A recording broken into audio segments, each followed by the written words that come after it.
Welcome to Imperial classes once again.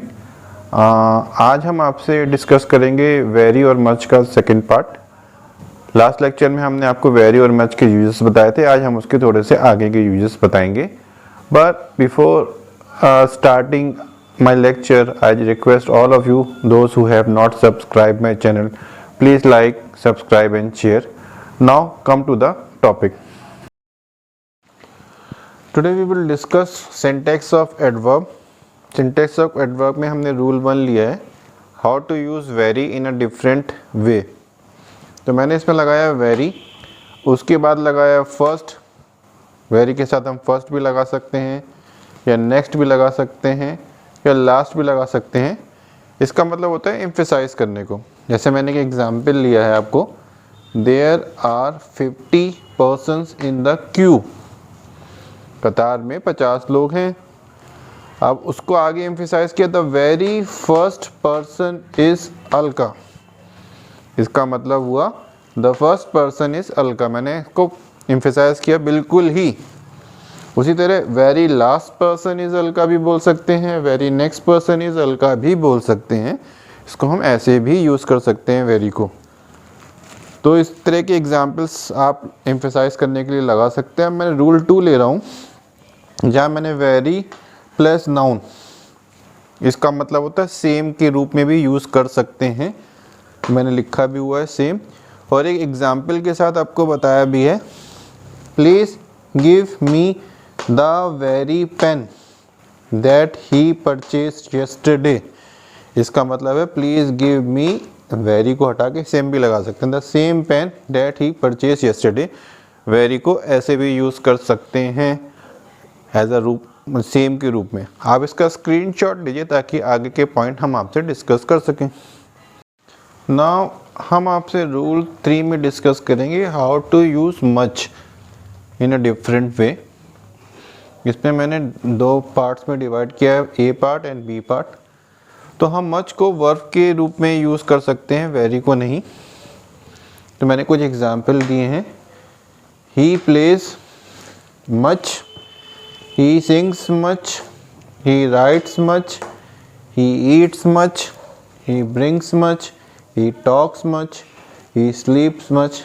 ये very much नहीं बोल सकते ना, ही प्लेज वेरी। ठीक है, और वेरी मच को कैसे यूज़ करेंगे वो आगे के टॉपिक में डिस्कस करेंगे। पहले हम आपसे बी पार्ट में डिस्कस करते हैं मच प्लस सिंगुलर, जो क्वांटिटी के रूप में होगा। हम मच लगाएंगे, वेरी नहीं लगाएंगे। They have much money, they have much trouble, they have much difficulty, they have much food. तो सिंगुलर की पॉइंट ऑफ व्यू में हम मच को यूज़ कर रहे हैं। आप इसका स्क्रीनशॉट लीजिए। नेक्स्ट टॉपिक हम डिस्कस करेंगे what is the difference between very and much and कहाँ कहाँ हम यूज़ करेंगे इसको। आप इसका स्क्रीनशॉट ले लीजिए। अब हम आपसे रूल नंबर 4 डिस्कस करेंगे, what is the difference between much and very. तो मैंने नोट में लिखा है, मच के साथ क्या लिखा है, मच के साथ वर्ब तथा पास्ट पार्टिसिपल का गुण आता है, और वेरी के साथ प्रेजेंट पार्टिसिपल का गुण आता है। तो अभी मैंने जो आपसे डिस्कस किया, मच के साथ वर्ब तथा पास्ट पार्टिसिपल का गुण आता है। तो व्हाट इज़ पास्ट पार्टिसिपल, मैं उसको बता दूं। पास्ट पार्टिसिपल के बारे में मैंने थोड़ा सा लिखा भी हुआ है। जो लास्ट में जो वर्ब ख़त्म होते हैं E D, D, T, E N या N, that is called past participle. और प्रेजेंट पार्टिसिपल क्या होते हैं, जो लास्ट में जिनके आई एन जी लगता है वो प्रेजेंट पार्टिसिपल होते हैं। तो सिंपल है, मच के साथ past participle plus verb, very के साथ प्रेजेंट पार्टिसिपल में यूज़ करेंगे। तो एग्जाम्पल समझ लीजिए आप। शी टॉक्स मच, वो बोलती, ये टॉक क्या है, वर्ब है, वेरी नहीं लगा सकते। शी टॉक्स, वेरी नहीं बोलेंगे। शी टॉक्स मच, वे बोलती ज़्यादा है करती कम है, but does nothing. She was much surprised, surprised है क्योंकि ये पास्ट पार्टिसिपल है, पास्ट, और पीटी लिख दिया मैंने पार्टिसिपल को। ठीक है, हर talk was very interesting. Very आया है तो प्रेजेंट पार्टिसिपल है ये।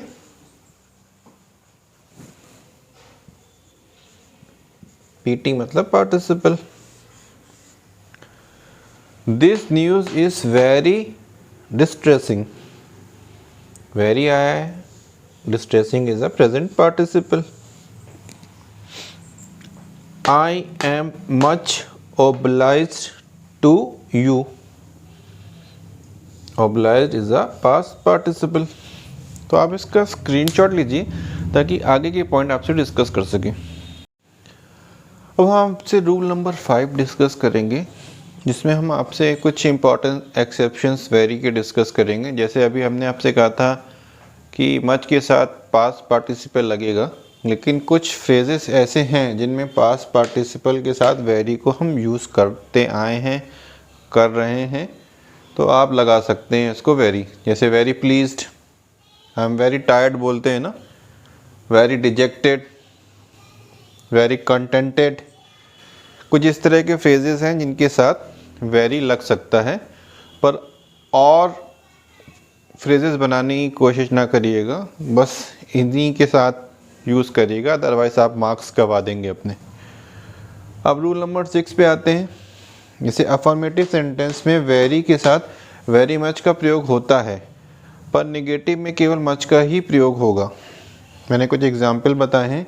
I like him very much लगा सकते हैं, अफर्मेटिव सेंटेंस है, पर इसी को मैंने नेगेटिव बनाया, I don't like him very much नहीं बोलेंगे, मच बोलेंगे। तो आप इसका स्क्रीनशॉट लीजिए। That is all for very and much. आगे और इंटरेस्टिंग टॉपिक लाएंगे एडवर्ब के। Thank you.